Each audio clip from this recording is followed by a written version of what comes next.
يا أيها الناس اتقوا ربكم الذي خلقكم من نفس واحدة وخلق منها زوجها وبث منهما رجالا كثيرا ونساء واتقوا الله الذي تساءلون به والأرحام إن الله كان عليكم رقيبا وآتوا اليتامى أموالهم ولا تتبدلوا الخبيث بالطيب ولا تأكلوا أموالهم إلى أموالكم إنه كان حوبا كبيرا وإن خفتم ألا تقسطوا في اليتامى فانكحوا ما طاب لكم من النساء مثنى وثلاث ورباع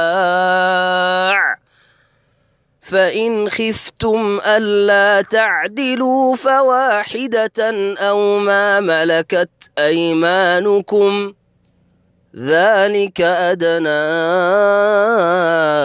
ألا تعولوا وآتوا النساء صدقاتهن نحلة فإن طبن لكم عن شيء منه نفسا فكلوه هنيئا مريئا ولا تؤتوا السفهاء أموالكم التي جعل الله لكم قياما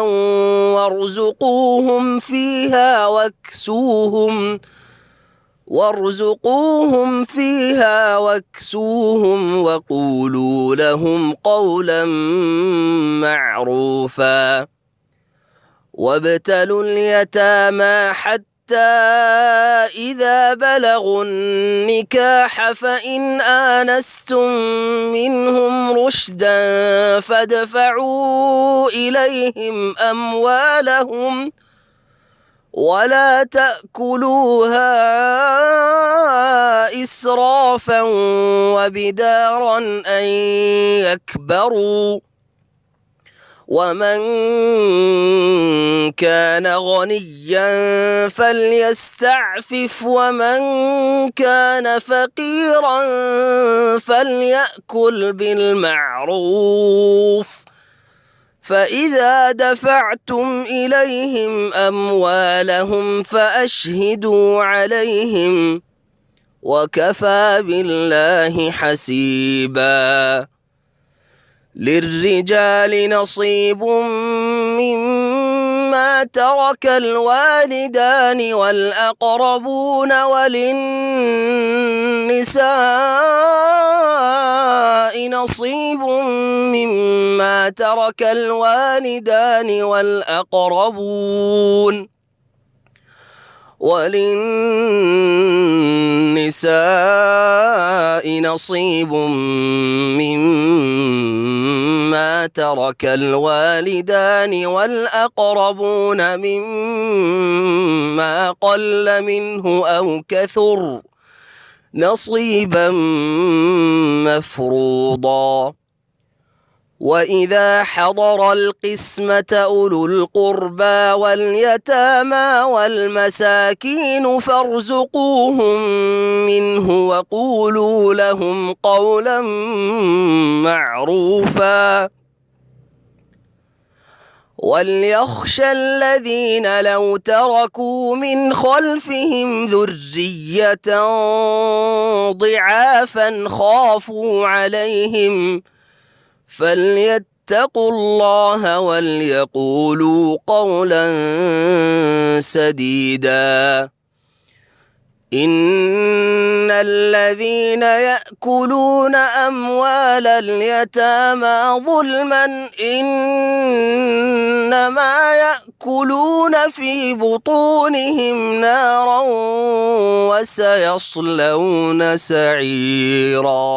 نحمده ونستعينه ونستغفره ونعوذ بالله من شرور أنفسنا ومن سيئات أعمالنا من يهده الله فلا مضل له ومن يضلل فلا هادي له وأشهد أن لا إله إلا الله وحده لا شريك له وأشهد أن محمدا عبده ورسوله صلى الله تعالى عليه وعلى آله وصحبه وسلم تسليما كثيرا.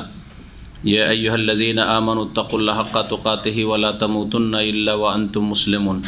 يا أيها الناس اتقوا ربكم الذي خلقكم من نفس واحدة وخلق منها زوجها وبث منهما رجالا كثيرا ونساء واتقوا الله الذي تساءلون به والأرحام إن الله كان عليكم رقيبا.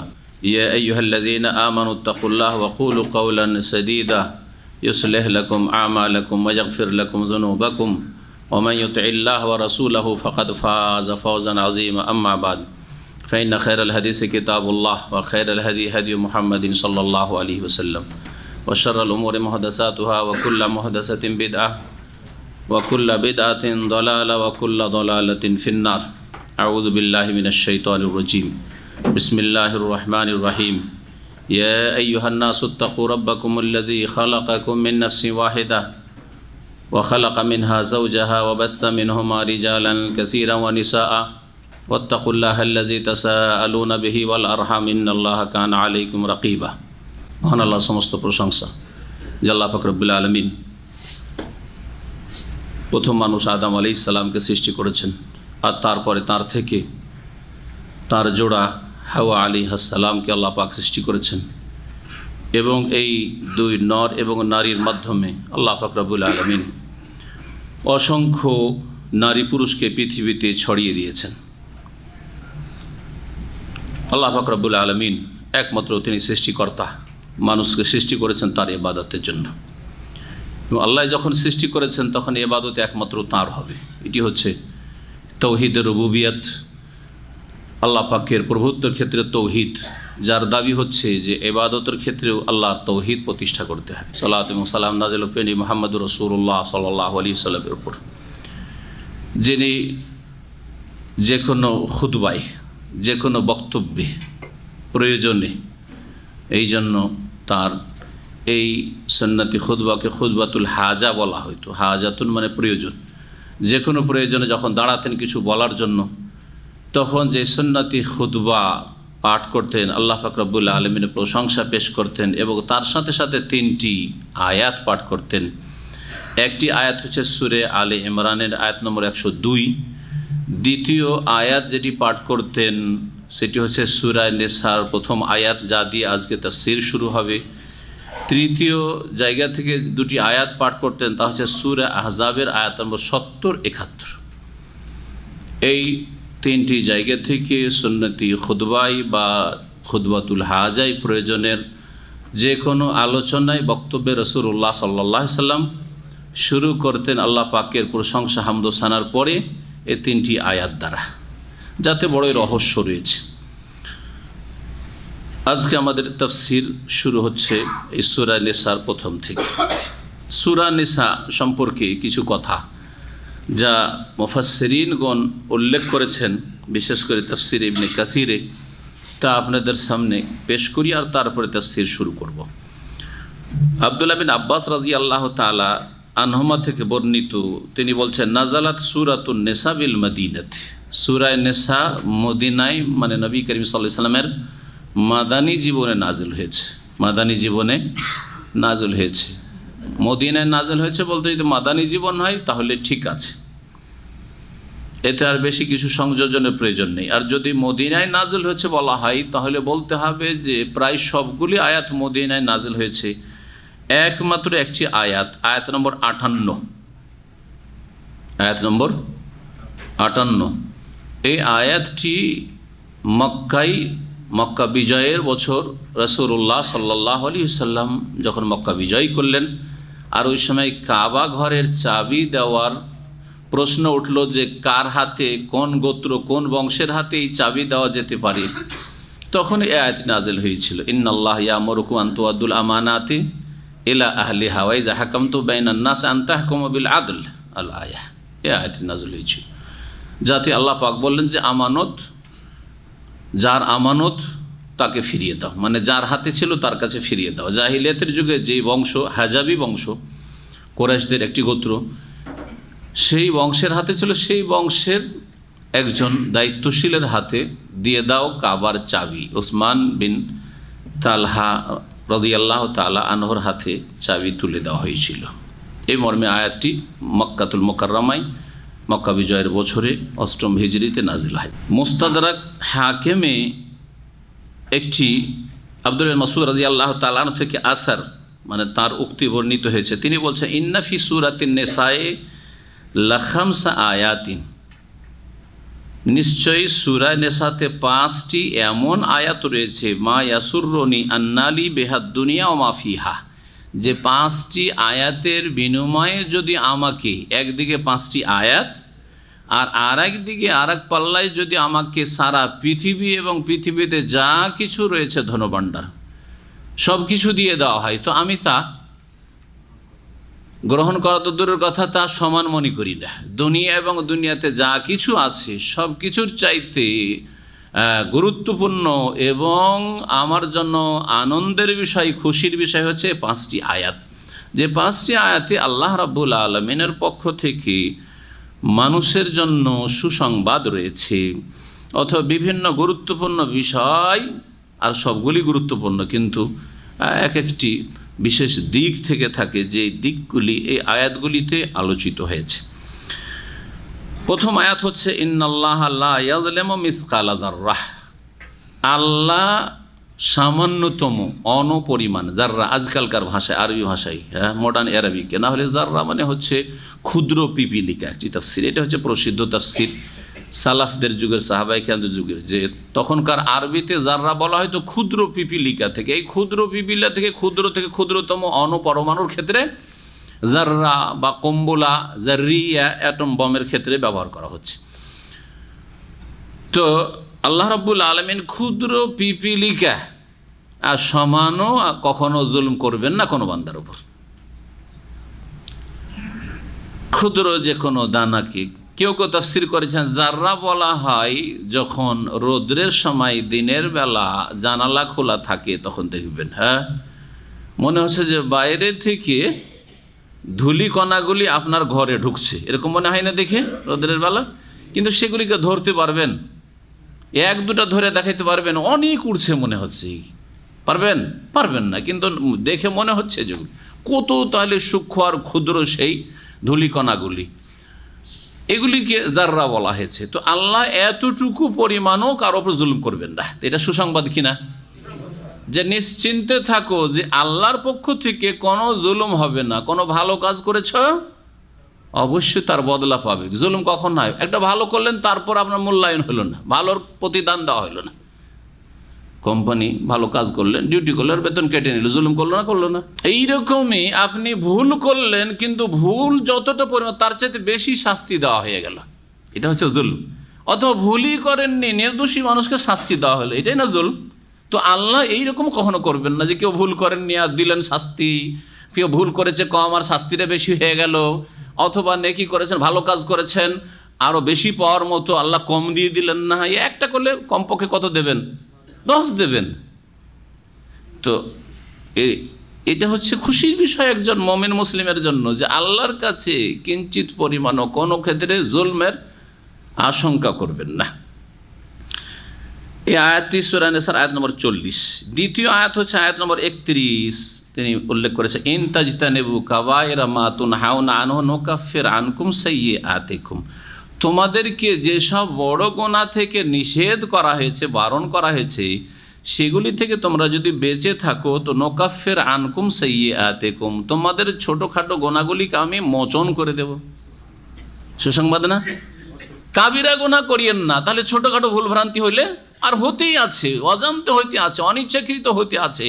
অনেক সময় ইমানের আপ ডাউন হয়ে থাকে, যার ফলে ভালো মানুষের হইতে আছে। চিন্তা করিও না, নুকাফির আনকুম সাইয়্যাত, তোমাদের ছোট গুনাহগুলিকে, সাগীরা গুনাহগুলিকে মোচন করে দেবো, শুধু কাবিরা থেকে বাঁচতে হবে। নবী কারীম সাল্লাল্লাহু আলাইহি ওয়াসাল্লাম কি বলেছেন? আস-সালাওয়াতুল খামস, 5 ওয়াক্ত সালাত নামাজ পড়েন, ওয়াল জুমআতু ইলাল জুমআ, তার সাথে জুমা পড়েন, শুধু জুমা পড়ে কোনো কাজ হবে না। 5 ওয়াক্ত নামাজ পড়েন, ওয়াল জুমআতু ইলাল জুমআ, আর প্রত্যেকটি জুমা পড়েন বিনা ওজরে, শরীয়তি কোনো ওজর ছাড়া জুমা ছাড়বেন না। ও রমাজান ইলা রমজান, আর প্রত্যেক রমজানের হক আদায় করেন, সিয়াম ফরজ আদায় করেন। মুকাফফিরাতুন লিমা বাইনাহুন, এর মাঝের গুনাহগুলি এই নেক আমল দিয়ে মোচন হয়ে যাবে। এজাজতুনিবাতিল কাবায়ের, শর্ত হচ্ছে এর মাঝখানে যেন কাবিরা বড় গুনাহ থেকে বেঁচে থাকা হয়, বড় গুনাহ যাতে না হয়। কাবিরা গুনাহ 70-এরও বেশি রয়েছে, 70-এর বেশি রয়েছে, আর তার মধ্যে 7টি হচ্ছে মারাত্মক ধ্বংসাত্মক। ইজতানিবুস সাবাল মুবিকাত, যেমন যাহাবি রহমতুল্লাহ আলাইহি বলেছেন যে সেটা 70-এর বেশি, 7-এর কাছাকাছি না, 70-এর ওপরে রয়েছে কাবিরা গুনাহ। সুতরাং আপনাকে জানতে হবে যে কোনগুলি বড় গুনাহ। বড় গুনাহ থেকে বেঁচে থাকলে ছোট গুনাহ আল্লাহ মাফ করবেন। সুসংবাদ কিনা এই সূরাতে রয়েছে। 3 নম্বর যে আয়াতটি যাতে সুসংবাদ রয়েছে সেটি 2 জায়গায় রয়েছে সূরা নিসার। একটি হচ্ছে আয়াত নম্বর 48 আর এক হচ্ছে আয়াত নম্বর 116। মহান আল্লাহ বলছেন ইন্নাল্লাহা লা ইয়াগফিরু আন ইউশরাকা বিহি, আল্লাহর সাথে শিরক করা হলে আল্লাহ মাফ করবেন না।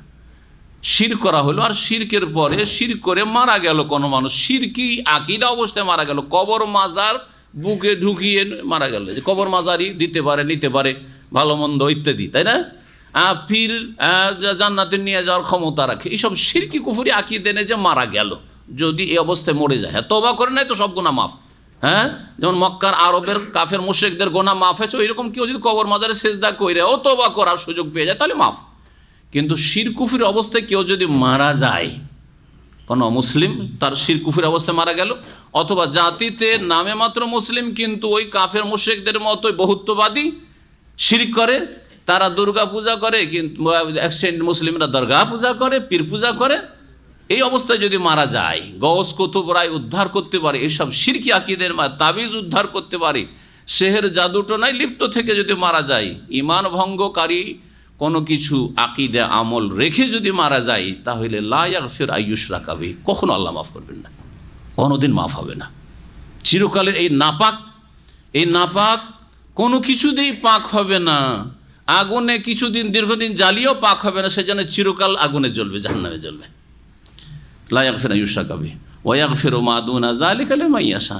তবে শিরক ছাড়া শিরকের নিম্নমানের যেসব গুনাহ রয়েছে, শিরকের নিচে যেসব গুনাহ রয়েছে, সেগুলি আল্লাহ ক্ষমা করবেন যাকে চাইবেন, না আপনাকে চাইবেন। তাহলে অনেকে মনে করে যে আল্লাহ গফুর রহিম, হ্যাঁ জেনা করে আল্লাহ মাফ করবেন, হ্যাঁ খুন করে আল্লাহ মাফ করবেন, হ্যাঁ চুরি করে আল্লাহ মাফ করবেন। লিমান ইয়াশা, যাকে আল্লাহ চাইবেন, আপনার ইচ্ছা মতো না, সেই জন্য আপনি শিরিক করি না, বাকি হ্যাঁ অন্য গুনাহ আছে, আল্লাহ গফুর রহিম না, কখনো না, আপনার জন্য না, কোনো নিশ্চয়তা নেই। লিমান ইয়াশা, যাকে আল্লাহ চাইবেন। কার জন্য আল্লাহ চাইবেন? আমরা অনেকে স্বজন প্রীতি করি, আল্লাহর আবার স্বজন আর পরজন আছে নাকি? আল্লাহ রাব্বুল অন্তরের সততা দেখবেন। ইন আলিম আল্লাহ ফি কুলুবিকুম খায়রা, আল্লাহ কোরআনে বলেছেন, তোমাদের অন্তরে যদি আল্লাহ কল্যাণ দেখেন, যে এই লোকটা অন্তরে কল্যাণ ছিল কিন্তু শিক্ষার জানার সুযোগ পায়নি, সংশোধনের সুযোগ পায়নি, এইরকম তার তওবা করতে চেষ্টা করেছে, বা তার অন্তরে কিছু কল্যাণ ছিল, এরকম কল্যাণ আল্লাহ দেখেন যেটা আমি আপনি দেখি না, অন্তরের অবস্থা দেখে আল্লাহ পাক ওয়া ইয়াগফিরু মা দুনা যালিকা লিমান ইয়াশা, শিরক ছাড়া অন্য গুনাহগুলি আল্লাহ যাকে চাইবেন। এই আয়াতে সুসংবাদ রয়েছে কিনা যে শিরক থেকে, কমপক্ষে শিরক থেকে যদি বেঁচে থাকে কেউ আর কাবিরা গুনাহও নিয়ে যায়, তাহলে কিছু কাল, দীর্ঘকাল, অনেক কাল ধরে জাহান্নামে থাকলেও আল্লাহর রহমতে, নবীর শাফাআতে, যেইভাবে হোক না কেন একদিন জান্নাতে ফিরে আসবে। কিন্তু বড় শিরকের অবস্থায় মারা গেলে জীবনেও কখনো জান্নাত ফিরে আসবে না, জান্নাত হারাম আল্লাহ পাক করেছেন। সুসংবাদ মুসলিম ফাসিকদের জন্য তো সুসংবাদ রয়েছে, কিন্তু এই সুসংবাদ নিয়ে থেকে যাব ওই মূর্খ, যেই মূর্খ দুনিয়াতে 2-4 দিনের অসুখ বরদাস্ত করতে পারে না, দুনিয়ায় 2-4 দিনের অসুখ অশান্তি বরদাস্ত করতে পারে না, 2-4 দিনের জালেমের জুলম অত্যাচার বরদাস্ত করতে পারে না, হাই যদি মরে যেতাম তো ভালো হইতো। সেই লোক কি করে সাহস করে ফাসিকি জীবনযাপন করছে, শিরক ছাড়া অন্য কাবিরা গুনাহ করছে, আর মনে করছে আমি তো মুসলিম, একদিন জান্নাত পাবো। যেমন অনেক মুসলিম সমাজের লোকেরা রয়েছে যারা মনে করে যে আমরা মুসলিম, আর শিরিক তো করি না, কুফরি তো করি না, নাস্তিক নই, কিন্তু নামাজের ঠিক নেই। আর নামাজ ছাড়া শিরকের সমতুল্য গুনাহ, এটা মনে রাখবেন।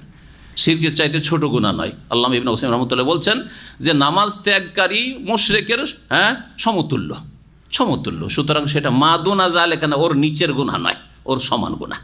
এই জন্য আল্লাহ মাফ করবেন, চিরকাল জাহান্নামে থাকতে হবে নামাজিকে। এটি হচ্ছে সঠিক মত। বাকি আল্লাহ রাব্বুল আলামিন ভালো জানেন। যে 4 নম্বর আয়াত হচ্ছে সূরায়ে নিসা, এই সূরার 110 নম্বর আয়াত, ওয়ামাই ইয়ামাল সুআন আও ইয়াজলিম নাফসাহু সুম্মা ইয়াস্তাগফিরিল্লাহ ইয়াজিদিল্লাহ গফুরার রহিমা। যেই ব্যক্তি কোনো গুনহার কাজ করলো, ভুল করলো, খারাপ কাজ করে ফেলল, আও ইয়াজলিম নাফসা, অথবা নিজের উপর অত্যাচার করলো, যে কোনো পাপ করে নিজের উপর কি করলো, অত্যাচার। অন্যের উপর অত্যাচার না, অন্যের উপর অত্যাচার করলে তো ওর কাছে ক্ষমা নিতে হবে, কিন্তু নিজের উপর অত্যাচার হচ্ছে কোনো পাপে লিপ্ত হওয়া, কোনো ফরজ ওয়াজিবে ঘাটতি হয়ে যাওয়া, অথবা হারাম নাজায়েজে লিপ্ত হয়ে যাওয়া। এ হচ্ছে জুলমুন নাফস। নিজের উপর অত্যাচার। আপনি ফজর নামাজে যাননি, নিজের উপর জুলুম করেছেন। আপনার পাশের লোকের উপর জুলুম করেননি, আপনার স্ত্রীর উপর জুলুম করেননি, কিন্তু আপনার উপর জুলুম করেছেন। এই জুলমের জন্য আপনার পাশের লোকের উপর কুপ্রভাব পড়বে, হবে আপনার উপর আযাব আসবে, তখন আপনার পরিবার বেঁচে যাবে, এটা হবে না হয়তো অনেক সময়। জি। আর এই হচ্ছে মুসলিম জাতির আজকাল অবস্থা, যে অধিকাংশ লোক অসৎ হওয়ার কারণে আল্লাহর আযাব এমনভাবে গ্রাস করেছে, এদেরকে চারিদিক থেকে ধরেছে যে আযাব আর জুলম আর জুলম, সিরিয়ায় জুলম, ইরাকে জুলম, বার্মায় জুলম। অধিকাংশ অসৎ মুসলিমদের কারণে আযাব এসছে, যাতে সৎ লোকেরাও ক্ষতিগ্রস্ত হচ্ছে, জান মাল ইজ্জত আবরুর ক্ষেত্রে ক্ষতিগ্রস্ত হচ্ছে। কিন্তু যেমন নবী সাল্লাল্লাহু আলাইহি ওয়াসাল্লাম বলেছেন, উম্মে সালামা রাদিয়াল্লাহু তাআলা হাদিসে রয়েছে, সুম্মা ইউবাসুনা আলা নিয়াতিহিম, যারা সৎ লোক তাদের সৎ নিয়তের ওপর বিচার দিবসে উঠবে, শহীদের মর্যাদা নিয়ে উঠবে। আর অসৎ লোকেরা আল্লাহর দুনিয়ার আযাব শাস্তি পেয়ে, এটা হচ্ছে আল্লাহর আযাব, তড়িৎ আযাব, নগদ আযাব, আর আখিরাতের আযাবের সম্মুখীন হবে, যদি তার আযাব আরও কিছু বাকি থাকে, পাপের কিছু বদলা পেতে এখনও বাকি থাকে। এ হচ্ছে বর্তমান মুসলিমদের অবস্থা। এ আজ শেষ করিনি। যেই ব্যক্তি কোনো মন্দ কাজ করলো বা নিজের উপর জুলুম করলো, সুম্মা ইয়াস্তাগফিরিল্লাহ, তারপরে আল্লাহর কাছে ক্ষমা চেয়ে নিতে পারলো। ভুল হয়ে গেছে, মন্দ কাজ হয়ে গেছে, করার কিছু আছে নাকি? যার হয়নি আগে থেকে করবেন না। এটা হচ্ছে একজন মুসলিমের ইসলামের দাবি, ইমানের দাবি। তার অন্তরে ইমান আছে আল্লাহ পরকালে, কিন্তু ভুল হয়ে গেছে। ভুল হওয়ার পরে কি করবেন? ফিরে আসতে হবে। ভুল পথে চলে গেছেন, এখন ফিরে আসার কোনো উপায় আছে? তখন তিরস্কার করে লাভ আছে? আপনি সফর সঙ্গী হয়ে কারো যাচ্ছেন, আর সে গাড়ি চালাতে গিয়ে ভুল করে এগিয়ে চলে গেছে। এখন ওকে শুধু তিরস্কার করা, ভৎসনা করে আর লাভ আছে? ও তো বলবে, ভাই আমাকে আর তিরস্কার করে লাভ কি? যে সময় নষ্ট করলাম, হয়রান করলাম, পেরেশান করলাম, আর লাভ আছে? ভাই এখন ফিরি, আগামীতে যেন না হয় এইরকম চেষ্টা করব, আরও রাস্তা বাকি আছে, ঠিক কিনা? কিন্তু এই নয় যে জেনে শুনে ভুল করতে থাকবো, এবার করলে আরও করতে থাকবো না। এটা হচ্ছে অসৎ লোকের পরিচয়। যার দ্বারা মন্দ কাজ হয়ে গেছে অথবা নিজের উপর অত্যাচার করেছে, সুম্মা ইয়াস্তাগফিরিল্লাহ, তারপরে আল্লাহর কাছে ক্ষমা চেয়ে নিতে পেরেছে, ইয়াজিদিল্লাহ গফুরার রহিম, তাহলে আল্লাহকে পাবে নিষ্ঠুর না, শক্ত না, বরং গফুর, বড় মার্জনাকারী, রহিম, বড় দয়ালু পাবে। আল্লাহ মাফ করবেন, গফুর রহিম তিনি। 5 নম্বর আয়াত এই সূরার আয়াত নম্বর 64, ওয়ালাউ আন্নাহুম ইযলামু আনফুসাহুম। আল্লাহ বলছেন যে মানুষরা যখন নিজের উপর জুলুম করে, বিশেষ করে সাহাবায়ে কেরামদের সম্পর্কে নাযিল হয়েছিল নবী সাল্লাল্লাহু আলাইহি ওয়াসাল্লামের জীবদ্দশার কথা আল্লাহ বলছেন। যখন তারা নিজের উপর জুলুম করে, আর তাদের ক্ষেত্রে যদি নাযিল হয়, এই আয়াত আমাদের ক্ষেত্রেও প্রযোজ্য। যখন মানুষরা নিজেদের অত্যাচার করে, মানে পাপে লিপ্ত হবে, যাউকা, হে নবী, তোমার জীবদ্দশায় যদি তোমার কাছে আসে, তার নবীর কাছে যাওয়ার বিষয়টি নবীর জীবদ্দশার সাথে খাস। সাহাবীরা যদি কোনো ভুল করে দেন, তো আল্লাহ বলছেন যে তোমার কাছে আসুক, আসার পর ইয়া রাসূলুল্লাহ, আমার দ্বারাই অন্যায় হয়ে গেছে, আমার দ্বারাই ভুল হয়ে গেছে, আমি কি করে পাক পবিত্র হব, আমি কি করে তওবা করব, এবং আপনি আমার জন্য একটু দোয়া করেন, আল্লাহ যেন আমাকে ক্ষমা করেন। এটা ছিল আল্লাহ পাকের আদেশ। কিন্তু এই আদেশটি নবী সাল্লাল্লাহু আলাইহি ওয়াসাল্লামের তিরোধানের পরে নয় প্রযোজ্য, যে কেউ গুনাহ করেছে, গুনাহ করার পরে মদিনা যাবে, যাওয়ার পর রাসূলুল্লাহর কবর কাছে যাবে, আর যাওয়ার পর ইয়া রাসূলুল্লাহ আমি গুনাহ করেছি না। এটা বিদআত।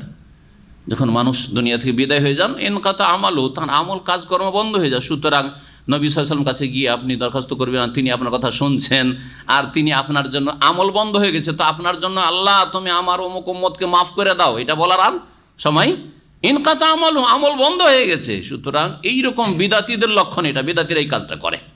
মদিনা আসার পর ইয়া রাসূলুল্লাহ আমি বড় অন্যায় কাজ করেছি, ইয়া রাসূলুল্লাহ আমার এই সমস্যায় পড়েছি, ইয়া রাসূলুল্লাহ আমার মেয়েটা সাবালিকা আছে, ছেলে পাচ্ছে না, ভালো একটা ছেলের ব্যবস্থা করে দেয়। আউযু বিল্লাহ। কেউ বিদাত করে আর কেউ একবারে বড় শিরক করে ফেলে। অধিকাংশ হজকারী আর ওমরাকারীরা যারা উপমহাদেশ থেকে বিশেষ করে আসে, ভারত বাংলাদেশ পাকিস্তান থেকে, শিরক আর বিদাত করে যায়। নেকি করতে এসে শিরক আর বিদাত করে যায়, তাদের অজ্ঞতার কারণে আর ভুল ইসলাম তাদের কাছে থাকার কারণে। ইসলাম বোঝার চেষ্টাই তারা করে না। ওয়াস্তাগফার লাহুমুর ফাস্তাগফারুল্লাহ ওয়াস্তাগফার লাহুমুর রাসূল। আর তারপরে তারা নিজেদের জন্য ক্ষমা চাইলো যে আল্লাহ মাফ করে দাও, আর রাসূলও তাদের জন্য ক্ষমা চাইলো যদি রাসূলুল্লাহ চাইলেন। রাসূলুল্লাহ সাল্লাল্লাহু আলাইহি ওয়াসাল্লাম জীবদ্দশার কথা বলা হচ্ছে, লাওয়াজাদুল্লাহ তাওয়াবার রাহিম, তাহলে আল্লাহকে তওবা গ্রহণকারী এবং দয়ালু পাবে তারা। রাসূলুল্লাহ সাল্লাল্লাহু আলাইহি ওয়াসাল্লামের জীবদ্দশায় এটাই হুকুম ছিল যে কেউ যদি ভুল করে দেয় রাসূলের কাছে যাক, আর যাওয়ার পরে রাসূলকে বলুক ইয়া রাসূল আমার জন্য আল্লাহর কাছে ক্ষমা চান, আর আমি আল্লাহর কাছে তওবা করেছি, ক্ষমা চাইছি। দুই দিক থেকে আল্লাহর কাছে দরখাস্ত চলছে। রাসূল আপনার জন্য দোয়া করছেন বা সাহাবীর জন্য দোয়া করছেন, আর তার সাথে সাথে সে নিজেও দোয়া করছে। দুই দিক থেকে কর্ম চলছে, দুই দিক থেকে আল্লাহর কাছে ক্ষমা চাওয়া চলছে। তাহলে আল্লাহ তওবা কবুল করবেন, দয়া করবেন, এই কথা রয়েছে। এটা সাহাবী আব্দুল্লাহ মাসউদ বলছেন যে এটা আমার জন্য দুনিয়া এবং দুনিয়া যা কিছু রয়েছে তার চাইতে বেশি আনন্দের বিষয়, যে কোনো ভুল হয়ে গেলে আল্লাহর কাছে ক্ষমা চাইব এবং রাসূলকে গিয়ে বলি ইয়া রাসূলুল্লাহ ইস্তাগফিরলি, আমার জন্য আল্লাহর কাছে ক্ষমা চান, তো আল্লাহ আমাকে কি করবেন, আমার তওবা কবুল করে আমাকে ক্ষমা করবেন, আমার উপর দয়া করবেন। এই ছিল 5টি আয়াত, যাতে যথেষ্ট সময় লেগে গেল। এখন তাফসীরের দিকে যাই। প্রথম আয়াতে আল্লাহ রাব্বুল আলামিন বলছেন বিসমিল্লাহির রহমানির রহিম, ইয়া আইয়ুহান নাস, সকল মানুষকে সম্বোধন করে বলছেন হে মানব সকল, হে মানব সম্প্রদায়, ইত্তাকু রাব্বাকুম, তোমাদের প্রতিপালককে ভয় করো, আল্লাযী খালাকাকুম মিন নাফসিন ওয়াহিদা, যিনি তোমাদেরকে সৃষ্টি করেছেন এক ব্যক্তি হতে, মিন নাফসিন ওয়াহিদা, তিনি হচ্ছেন আদম আলাইহিস সালাম। এক ব্যক্তি হতে হে মানব সকল, তোমাদের সকলকে সৃষ্টি করেছেন। সে ব্যক্তির নাম কি? আদম আলাইহিস সালাম, তিনি প্রথম ব্যক্তি। ওয়া খালাকা মিনহা যাওজাহা, এবং তাকে আল্লাহ পাক সৃষ্টি করেছেন তার জোড়া বা তার সঙ্গিনী, তিনি কে? হাওয়া আলাইহিস সালাম। অনেক কথাই রয়েছে এই আয়াতগুলিতে, সব কথাই না বলতে পারলেও কিছু কথা বলি, শুধু অনুবাদ আর সংক্ষিপ্ত ব্যাখ্যা তাফসীর না করে। আল্লাহ কি বলছেন সমস্ত মানুষকে সম্বোধন করে? সকল মানুষকে, মুসলিম অমুসলিম, সৎ অসৎ, ভালো মন্দ, সকল মানুষকে সম্বোধন করে আল্লাহ কি বলছেন?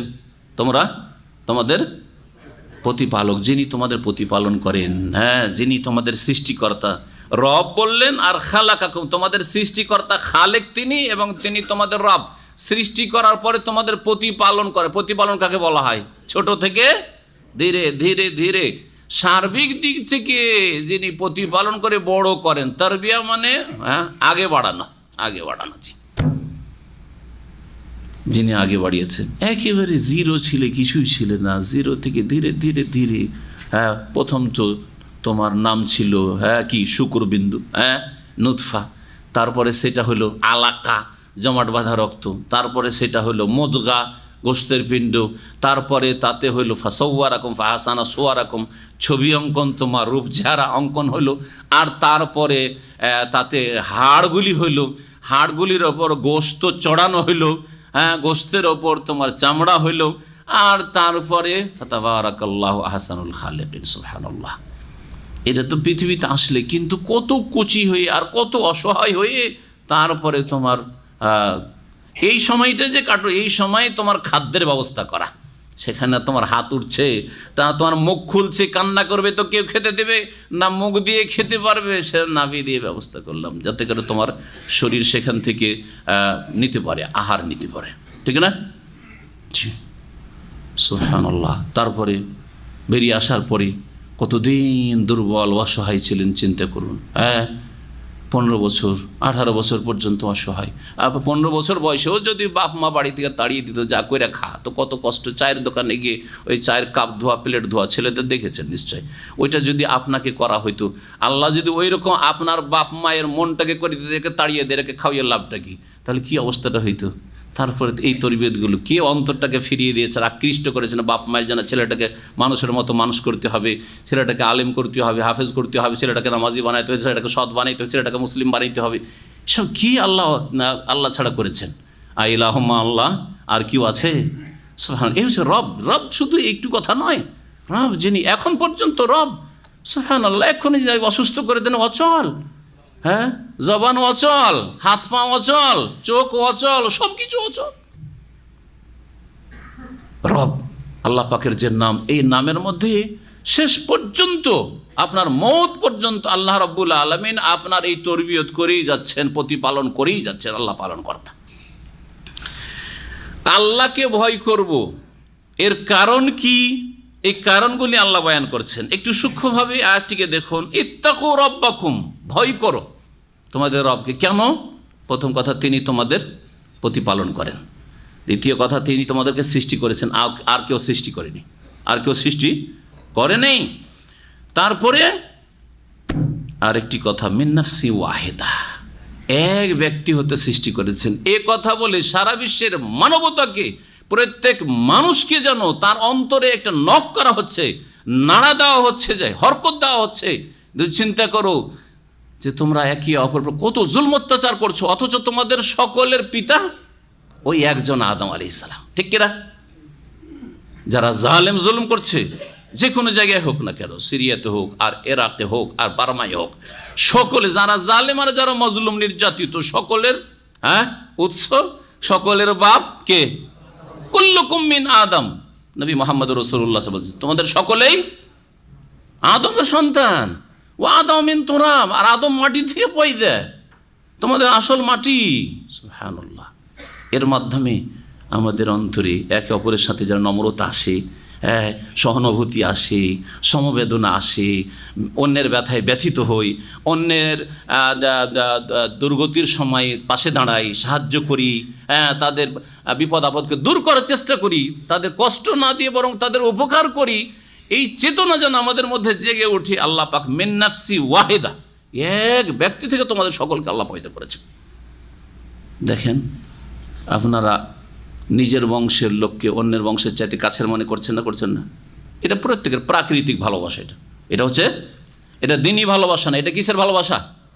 প্রাকৃতিক। এটাকে বলা হচ্ছে মাহাব্বত তবঈ, প্রাকৃতিক ভালোবাসা। আপনি আপনার যার সাথে রক্তের সম্পর্ক আছে তাকে অন্যের চাইতে বেশি কাছের মনে করেন। করেন না? করেন না? করেন। অসৎ হইলেও, ইমানি ঘৃণা থাকলেও আবার তার জন্য মায়া হয় রে, আমার মায়ের পেটের ভাই জাহান্নামে যাবে, আমার ছেলে জাহান্নামে যাবে, হ্যাঁ, আমার চাচা জাহান্নামে যাবে, ঠিক কিনা? আমার মা শিরকি কুফরি আকীদা জাহান্নামে যাবে, ইত্যাদি মায়া কাছের মনে করছেন। আপনি অপরের মাকে আপনার মায়ের মতো মনে করবেন না, অপরের ভাইকে আপনার ভাইয়ের মতো মনে করবেন না, যদিও সে অসৎ হয় কিনা। এটা হচ্ছে প্রাকৃতিক ভালোবাসা, যার ওপর প্রাধান্য পেতে হবে ইমানি ভালোবাসা। এটা হচ্ছে আপনার ইমানি দাবি। বলছিলাম যে নিজের গোত্রের, নিজের বংশের লোককে কাছে মনে করছেন, তাহলে একটু দূর পর্যন্ত চিন্তা করেন। আমরা সব একই বংশের লোক, সে বংশের নাম হচ্ছে আদম, তাই না? সব আদম বংশের লোক, সব মিন নাফসি ওয়াহিদা। তাহলে কেন তোমরা একই বংশের, একই রক্তের লোক, একই বাপের ছেলে, সব কেন জুলম অত্যাচার করো একে অপরে? কেন হক নষ্ট করো? কেন বেঈমানি আত্মসাৎ করো? কেন কষ্ট দিয়ে থাকো? মিন নাফসি ওয়াহিদা। ওয়া খালাকা মিনহা যাওজাহা, এবং এক ব্যক্তি, ওই ব্যক্তি আদম হতে আল্লাহ তার জোড়া সৃষ্টি করেছেন। এখান থেকে স্বামী স্ত্রীর মাঝে সম্প্রীতি, ভালোবাসা, এবং সে অন্য বংশ থেকে তোমার ঘরে আসলেও, যাকে তুমি জীবনও চিনতে না, সেও তোমাকে চিনত না, দুইজনকে যেন শেখানো হচ্ছে যে তোমরা দূরের না, তোমাদের সৃষ্টি ওই একটি দেহ থেকে, একটি দেহ থেকে।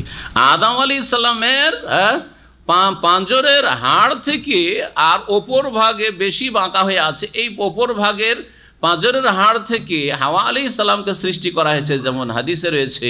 আর সেই হাদিস অনুযায়ী অধিকাংশ ওলামারা বলেছে, সেটা আমরা বলবো, যদিও তাতে আর একটি ভিন্ন মত রয়েছে, কিন্তু সঠিক মত হচ্ছে এটি, যে আদম আলাইহিস সালামের যে পাঁজরের হাড্ডি রয়েছে, সেই হাড্ডি থেকে হাওয়া আলাইহিস সালামকে আল্লাহ পাক সৃষ্টি করেছেন। ঠিক তেমনি আপনাকে, আমাকে, প্রত্যেককে যেন এই কথা মগজে দেওয়া হচ্ছে আল্লাহর পক্ষ থেকে যে তোমার স্ত্রী, তোমারই একটা অংশ, এবং আপনার স্ত্রীকে বলা হচ্ছে যে তোমার স্বামীরই একটা অংশ তুমি, তুমি অপর কেউ না, বা সে তোমার অপর কেউ না আর তুমিও তার অপর কেউ না।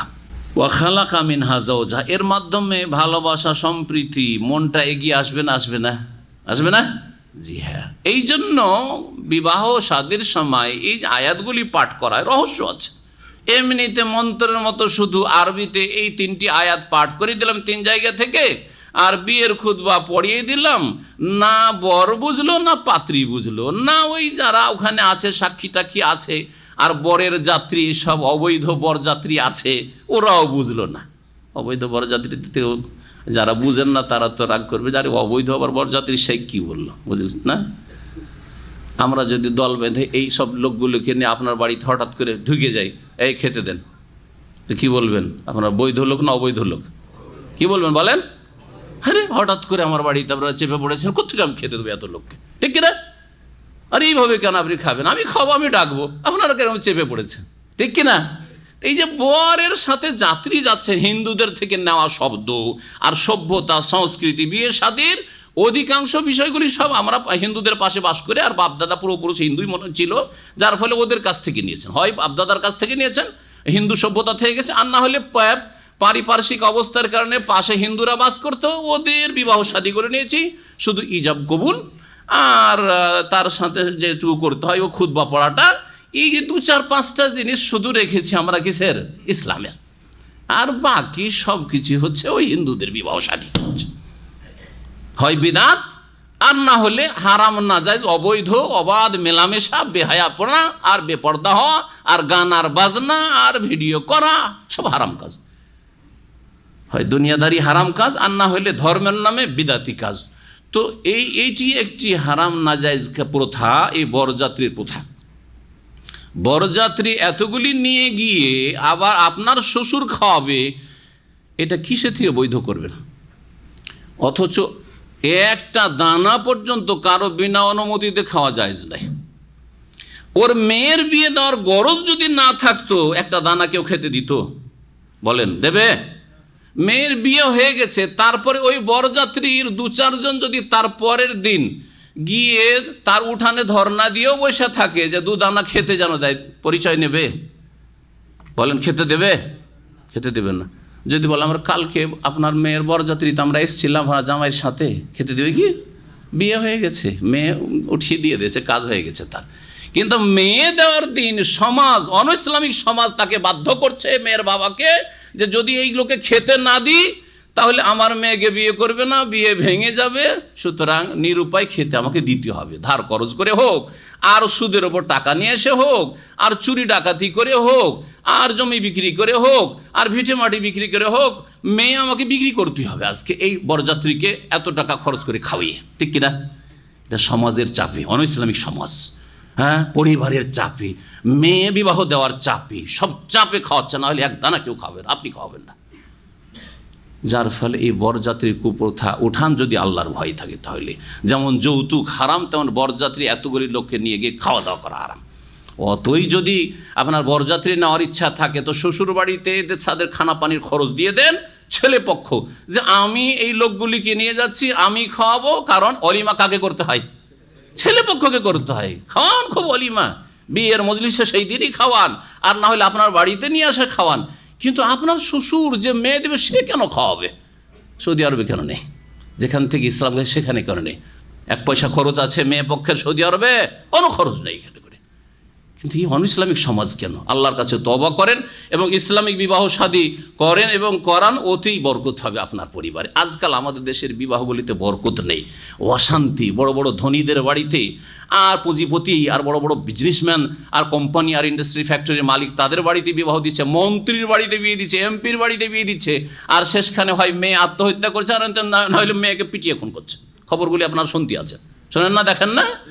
শান্তি কেন নেই? এই জন্য শান্তি নেই। সব হারাম তরিকাতে বিবাহ হচ্ছে, অবৈধ তরিকাতে, বিদাত আর বিদাত, আর হারাম আর হারাম, আর নাজায়েজ আর নাজায়েজ, আর বরকতহীনতা আর বরকতহীনতা। কোনো বরকত নেই। বলছিলাম যে এই আয়াতগুলি সম্পর্কে যখন খুতবা পাঠ করা হচ্ছে, বিবাহের খুতবা, তখন সেখানে তাফসীর করে কোনো ভালো আলেমের মাধ্যমে লোকজনকে জানিয়ে দেওয়া উচিত। সে ছেলেকে জানিয়ে দেওয়া উচিত যে আল্লাহ কি বলতে চাইছেন, তোমার এই স্ত্রীর সাথে, এই যে নতুন মেহমান তোমার ঘরে, তার সাথে কি সম্পর্ক, তাকে জানিয়ে দেওয়া উচিত। ওই মেয়েটিকে, পাত্রীকে জানিয়ে দেওয়া উচিত এসবের ব্যাখ্যা। তারপরে সেখানে যারা হাজির আছে তাদের জানা উচিত, যাতে করে দিন সম্পর্কে এবং বিবাহ শাদীর উদ্দেশ্য সম্পর্কে এবং এই যে দাম্পত্য জীবন, সেই জীবন সম্পর্কে কোরআন সুন্নাহর আলোকে কিছু তারা জানতে পারে। আল্লাহ পাক তারপরে কি করেছেন, অবাস্সা মিনহুমা রিজালান কাসীরান ওয়া নিসা। আর এই দুইজন থেকে, আদম এবং হাওয়া থেকে আল্লাহ পাক ছড়িয়ে দিয়েছেন। বাস্সা মানে হচ্ছে ছড়িয়ে দেওয়া, বিক্ষিপ্ত করে দেওয়া। রিজালান কাসীরা, বহু পুরুষদেরকে, ওয়া নিসা, আর বহু নারীদের, বহু নর এবং নারী সারা পৃথিবীতে ছড়িয়ে দিয়েছেন। একবার যদি গভীরভাবে চিন্তা করেন, সুবহানাল্লাহ, এক আদম আর হাওয়া কোথায় পৃথিবীর ইতিহাসে এসেছিলেন, আর সেই আদম হাওয়া থেকে বিশাল আফ্রিকান জগৎ, বিশাল ইউরোপ আমেরিকার জগৎ, অস্ট্রেলিয়া জগৎ, বিশাল এশিয়া জগৎ। সুবহানাল্লাহ, কেউ তো কালো, কেউ তো সাদা, কেউ তো লম্বা, কেউ তো খাটো, কেউ তো গোল চেহারার, কেউ তো চ্যাপ্টা চেহারার, কেউ নাক চ্যাপ্টা। সুবহানাল্লাহ, কত রকমের আল্লাহ। কেউ সৎ, কেউ অসৎ। হ্যাঁ, একজন আরেকজনকে খুন করছে, কিংবা একজন আরেকজনের জুলম অত্যাচার করছে, অথচ সকলে ওই আদম থেকে। ওয়াবাসসা মিনহুমা রিজালান কাসীরান ওয়া নিসা। ভাষা একই ঘর থেকে, আদম হাওয়া থেকে পয়দা, কত রকমের ভাষা, যে একটা শব্দ বুঝতে পারছেন না। আপনার সামনে কথা বলছে অন্য ভাষাভাষী, একটা শব্দ বুঝতে পারছেন না আপনি। আল্লাহ পাকের এগুলোতে কি রয়েছে, নিদর্শন রয়েছে।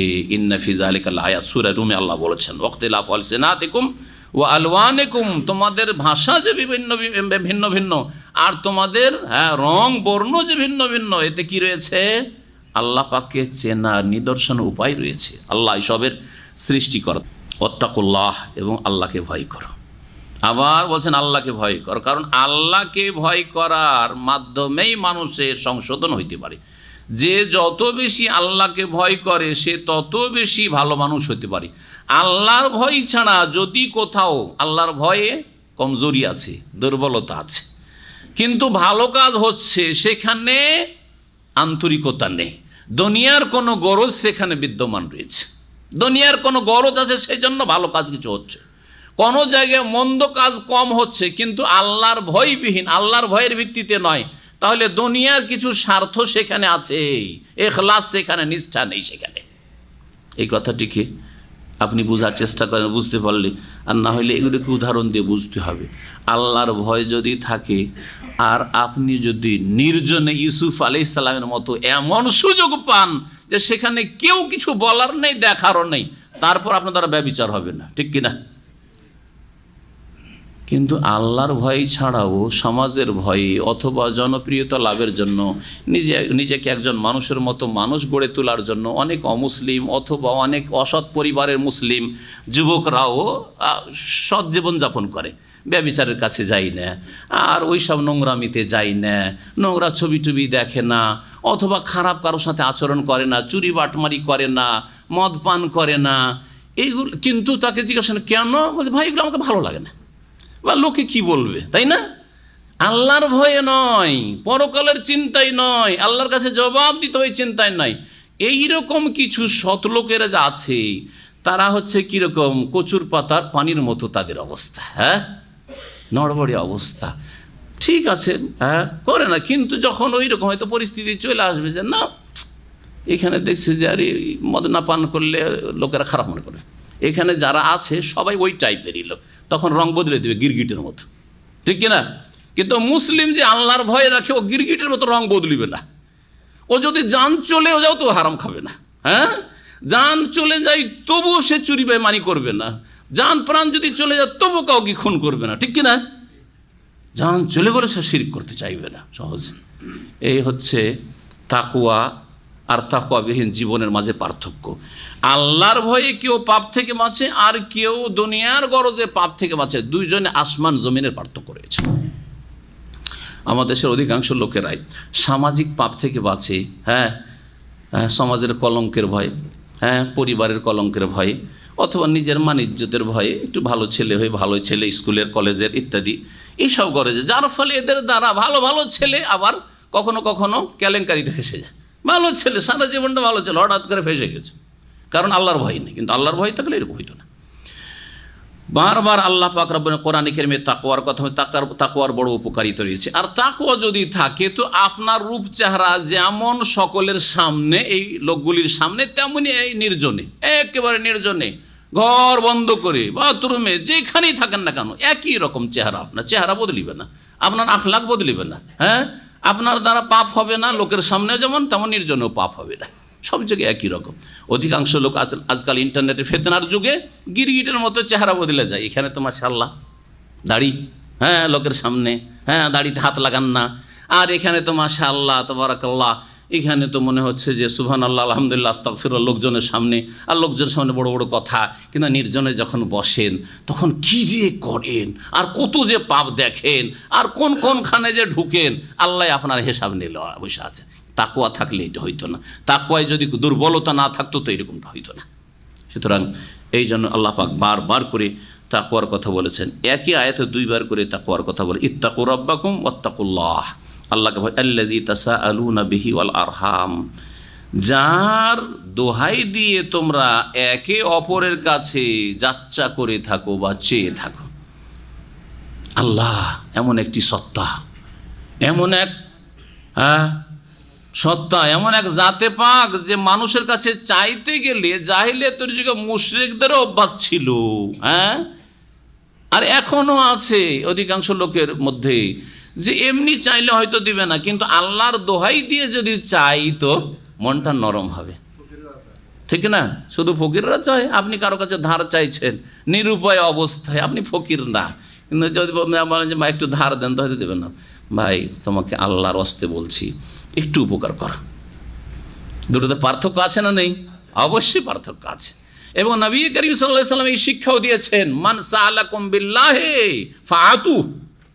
কিতাবুত তাওহীদের একটা অধ্যায় হাদিস আছে, হ্যাঁ, সেই হাদিস, কেউ যদি আল্লাহর দোহাই দিয়ে, আল্লাহর নাম দিয়ে তোমার কাছে কিছু চাই আর দিতে পারবে তাহলে দিয়ে দাও, কারণ সে সুবহানাল্লাহ আল্লাহর নাম দিয়ে চেয়েছে। সে ওমান ইস্তাআযাকুম বিল্লাহ, আর কেউ যদি আশ্রয় চায় আল্লাহর ওয়াস্তে, আল্লাহর দোহাই দিয়ে বলছি ভাই, হ্যাঁ, তুমি আমাকে একটু আশ্রয় দাও, আমার জান বাঁচাও, তুমি আমার একটু হেল্প করো, তাহলে ফাইজু, তাকে তুমি পানাহা দাও, আশ্রয় দাও, নবী করিম সাল্লাল্লাহু আলাইহি ওয়াসাল্লাম বলেছেন। তো মানুষের স্বভাব হচ্ছে, যাদের মধ্যে ঈমান আছে, দুর্বল হইলেও আল্লাহর দোহাই দিয়ে একে অপরের কাছে কি করে, চেয়ে থাকি। মা বলে না, কমজোর মা, ছেলে খুব এখন হ্যাঁ শক্তি হয়ে গেছে, তোকে আল্লাহর দোহাই দিয়ে বলছি রে, তুই এরকম কাজ করিস না, বলে না, বলে না, হ্যাঁ, আল্লাহর দোহাই দিয়ে বলছি। একে অপর কাছ থেকে আমরা নিজের গরজ চেয়ে থাকি বা বলে থাকি, দরখাস্ত করে থাকি, কার দোহাই দিয়ে, কার নামে? আল্লাহর নামে। সে আল্লাহকে ভয় করো। ওয়াল আরহামা, এই ওয়াল আরহামার ব্যাখ্যাই দুই রকম ব্যাখ্যা করা হয়েছে। আর কেউ কেউ বলেছেন যে ওয়াত্তাকুল্লাহ ওয়াত্তাকুল আরহাম, ওয়াত্তাকুল্লাহ ওয়াত্তাকুল আরহাম এরকম ছিল, তোমরা আল্লাহকে ভয় করো আর আত্মীয়তার যে সম্পর্ক রয়েছে, বন্ধন রয়েছে, জ্ঞাতি বন্ধন সম্পর্কে তোমরা কি করো, আল্লাহকে ভয় করো। জ্ঞাতি বন্ধনের ক্ষেত্রে ভয় করো, তোমরা যে তোমাদের জ্ঞাতি বন্ধন রয়েছে বা আত্মীয়তার সম্পর্ক রয়েছে, রক্তের সম্পর্ক রয়েছে, সেটাকে বিচ্ছিন্ন করিও না, হ্যাঁ, সেটাকে নষ্ট করিও না। নবী করিম সাল্লাল্লাহু আলাইহি ওয়াসাল্লাম হাদিস, লা ইয়াদখুলুল জান্নাতা কাতিউন, আত্মীয়তার সম্পর্ক ছিন্নকারী জান্নাতে যাবে না। যে আত্মীয়ের সাথে সম্পর্ক রাখে না, বাপ মা আর সাথে ছেলে মেয়ে সম্পর্ক রাখে না, বা ভাই বোনের সাথে সম্পর্ক রাখে না, ইত্যাদি ইত্যাদি, চাচাদের সাথে সম্পর্ক রাখে না, মামাদের সাথে সম্পর্ক রাখে না, দাদার সাথে, দাদির সাথে, নানা নানির সাথে সম্পর্ক রাখে না, অথচ তারা দুনিয়ায় বেঁচে আছে, তাহলে তারা জান্নাতে যাবে না, জান্নাতে যাবে না। নবী করিম সাল্লাল্লাহু আলাইহি ওয়াসাল্লাম বলেছেন, মারাত্মক কথা। এই জন্য শুধু ইবাদত বন্দেগী ঠিক আছে আর আকীদা ঠিক আছে আর আত্মীয়তার সাথে সম্পর্ক খারাপ, এই দিয়ে জান্নাতে যাওয়া যাবে না। নবী করিম সাল্লাল্লাহু আলাইহি ওয়াসাল্লাম বলেছেন। এখানে আল্লাহ পাক এই আত্মীয়তার সম্পর্কের গুরুত্ব আল্লাহ উল্লেখ করেছেন, যে তোমরা কি করো, আল্লাহকে ভয় করো আর আত্মীয়তার সম্পর্কে ভয় করো, আনতাখতাউহা, সেটাকে ছিন্ন ভিন্ন করে দিও না। সূরা মুহাম্মদে একটি আয়াত রয়েছে মর্মে, আত্মীয়তার বন্ধনকে তোমরা ছিন্ন ভিন্ন করবে, এটা করিও না। আর এটা হচ্ছে বিপর্যয় সৃষ্টি করা, উলাইকাল্লাযিনা লানাহুমুল্লাহ, ওদের ওপর আল্লাহ পাকের অভিসম্পাত লানত হয়েছে। ফাআসাম্মাহুম ওয়া আবসারাহুম ওয়া আমা আবসারাহুম, আল্লাহ পাক তাদেরকে বধির করেছেন এবং তাদের চোখকে আল্লাহ অন্ধ করেছেন বা করবেন, এ কথা আল্লাহ পাক বলেছেন। তো আল্লাহ পাকের লানত রয়েছে কার ওপর? এই আয়াতে বলা হয়েছে যারা আত্মীয়তার সম্পর্ককে ছিন্ন করে।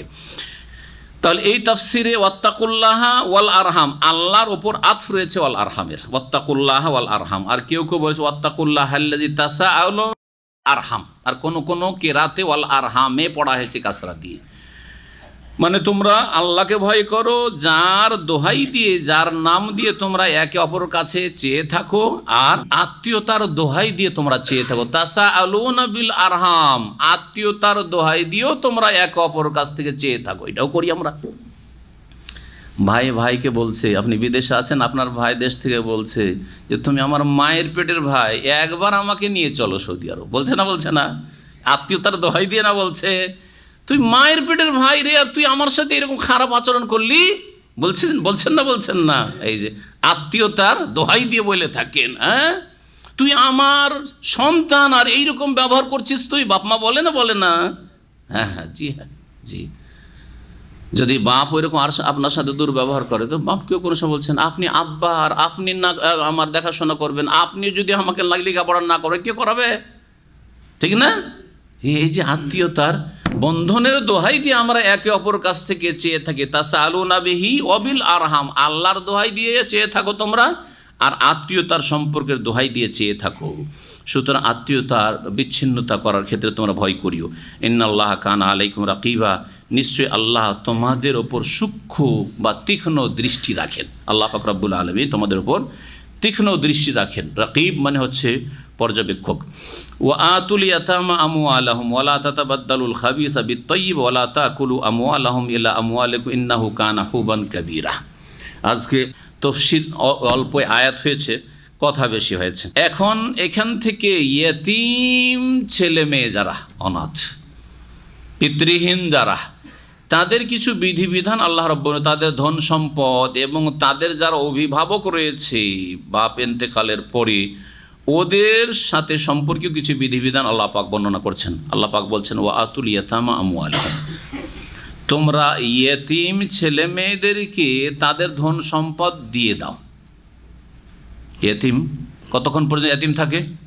যতক্ষণ পর্যন্ত সাবালক না হয়। যখন সাবালক হয়ে যাবে, সাবালক হওয়া পর্যন্ত ধন সম্পদ দেখাশোনা কে করবে? যারা ইয়েতিমদের অভিভাবকত্বের দায়িত্ব নিয়েছে।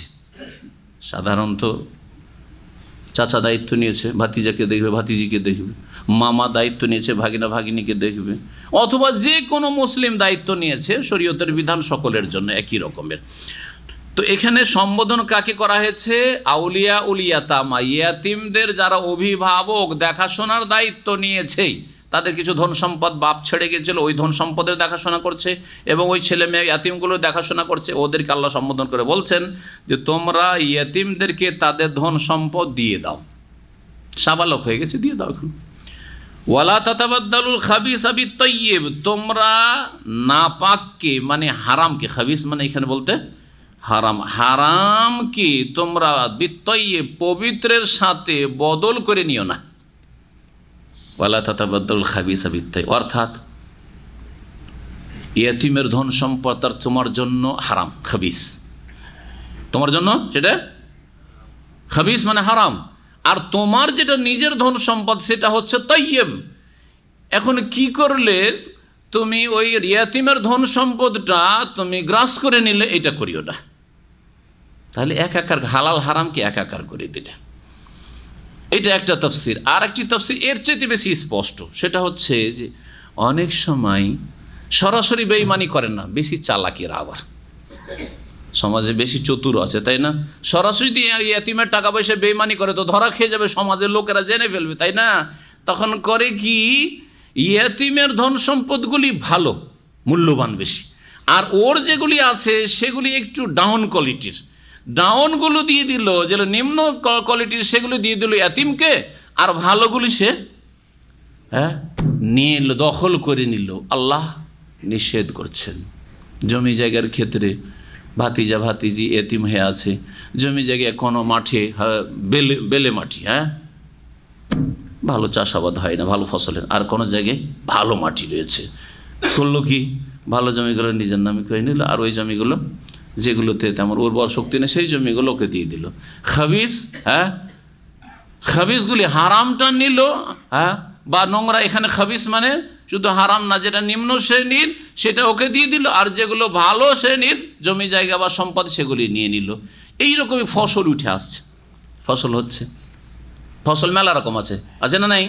ধানের ক্ষেত্রে মেলা রকম আছে। খেজুর দিয়ে বুঝাই সৌদি আরবে থাকছে, আমরা খেজুর বুঝছেন।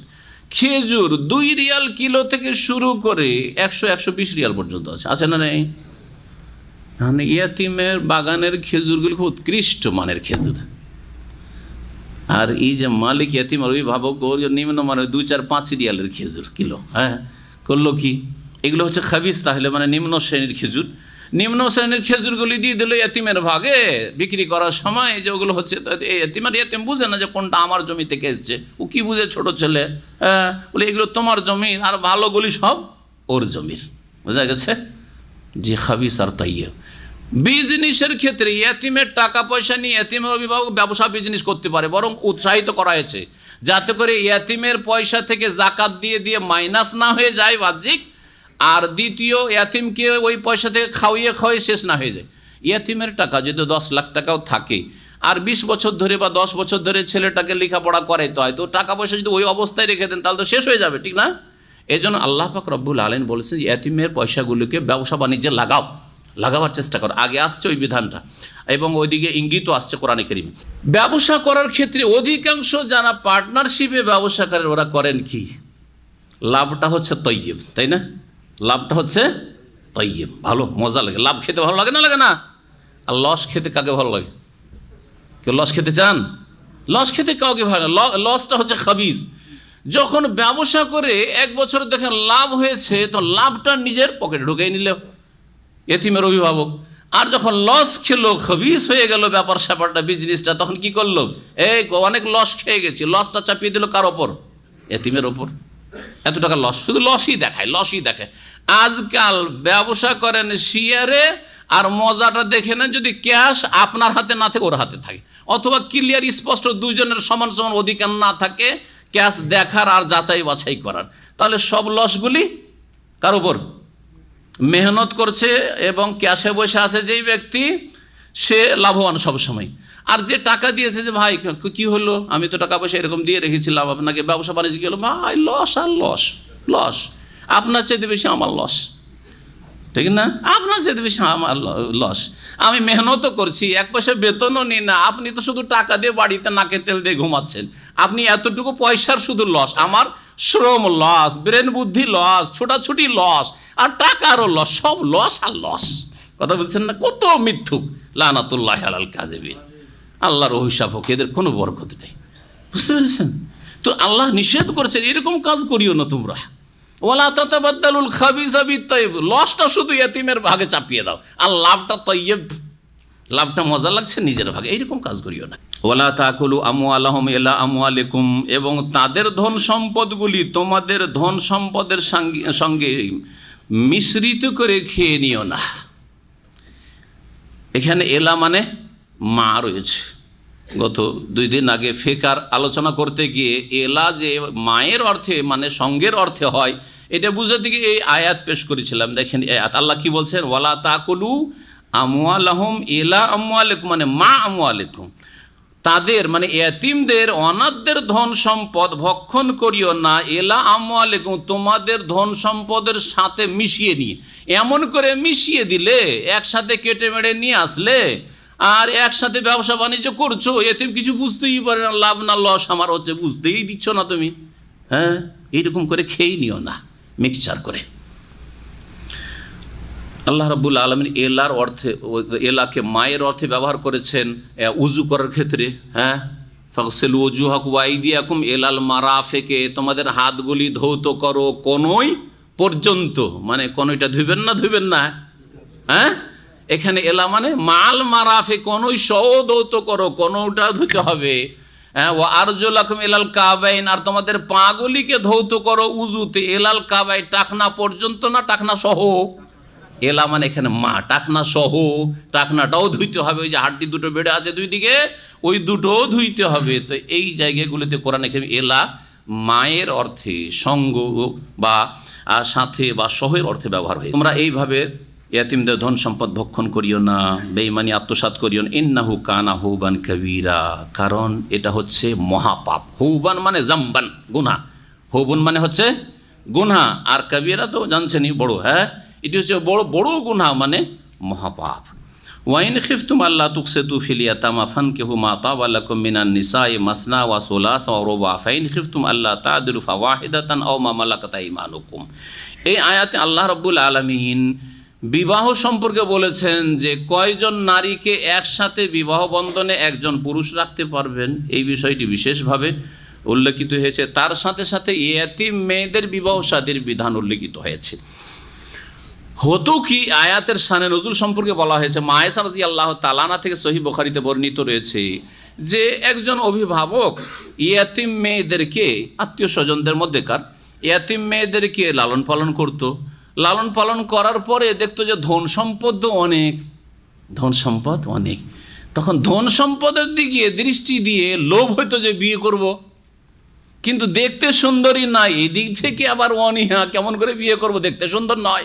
অনেক সময় এরকম হয়তো ধন সম্পদের ওপর লোভ, যে বিয়ে করে নিলে ধন সম্পদটা আমার ঘরেই থাকলো, স্ত্রী হয়ে গেল তখন ওর ধন সম্পদটা আমার ঘরে চলে আসলো, এই রকমের চিন্তা ভাবনা হইতো। মোহরানার ক্ষেত্রে তখন মোহর একেবারে কম দিত, অথচ অন্য বিয়ে করছে বা অন্যরা তার আশেপাশে ওর ভাইয়েরা অন্য জায়গায় বিয়ে করছে, তখন যথেষ্ট পয়সা মোহরে দিচ্ছে। আল্লাহ বলেন এইটা চলবে না। তুমি এতিমকে ঘরে মানুষ করেছো, সেই জন্য মনে করছে যে তোমার এখানে জবরদখল চলবে, আর এখানে 10-20 টাকা 100 টাকা মোহর ধার্য করব, তা দিয়ে বিয়ে করবো, কারণ আমার ঘরের ব্যাপার কে আমাকে জিজ্ঞাসা করে, কার কাছে শোকজ করতে হয়। আর অন্য জায়গা থেকে যখন বিয়ে করছো তখন তোমাকে ওখানে 10,000, 20,000, 50,000 দিয়ে আসতে হচ্ছে, এটা চলবে না। যদি মোহর ধার্য করার ক্ষেত্রে সুবিচার কায়েম করতে পারো, তাহলে এই এতিম মেয়েগুলোকে বিয়ে করবে, না হলে বিয়ে করবে অন্য জায়গায় বিয়ে দাও, অন্য জায়গায় বিয়ে দাও। তার সাথে সাথে আর একটি বিষয় এখানে রয়েছে, সেটা হচ্ছে যে অনেক সময় পয়সাতে লোভ হয়ে যেত এতিম মেয়ের, যার ফলে বিবাহ আসলো তাড়াতাড়ি বিয়ে দিতে চাইতো না, যে ওইটাকে একটু খাটাচ্ছি, পয়সা টয়সা খাটাচ্ছি, কাজে লাগছে।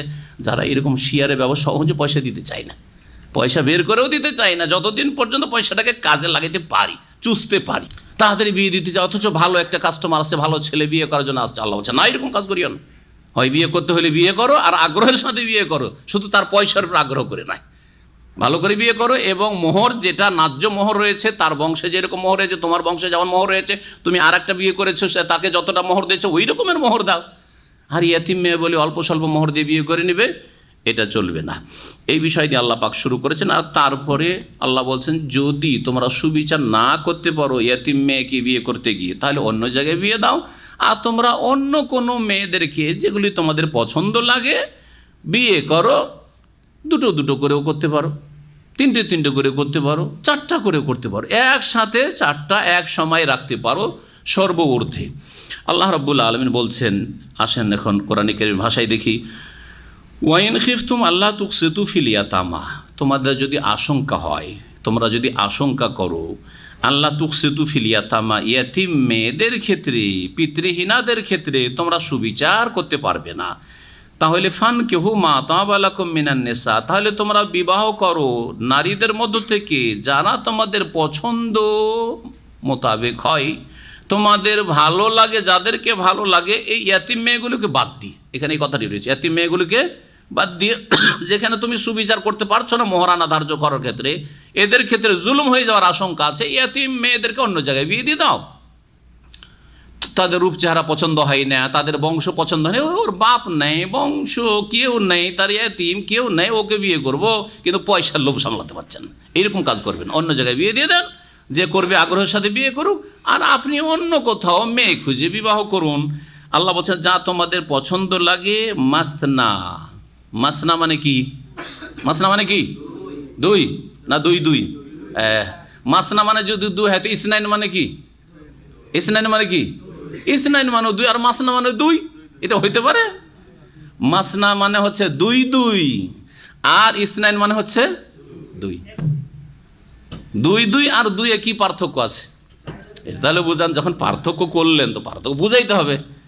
একজন বলছে, হ্যাঁ, একজন বলছে যে দুজন আসেন খাওয়া দাওয়া করতে, আসবে দুজন আসেন, আর মাঝে দুজন দুজন করে আসেন।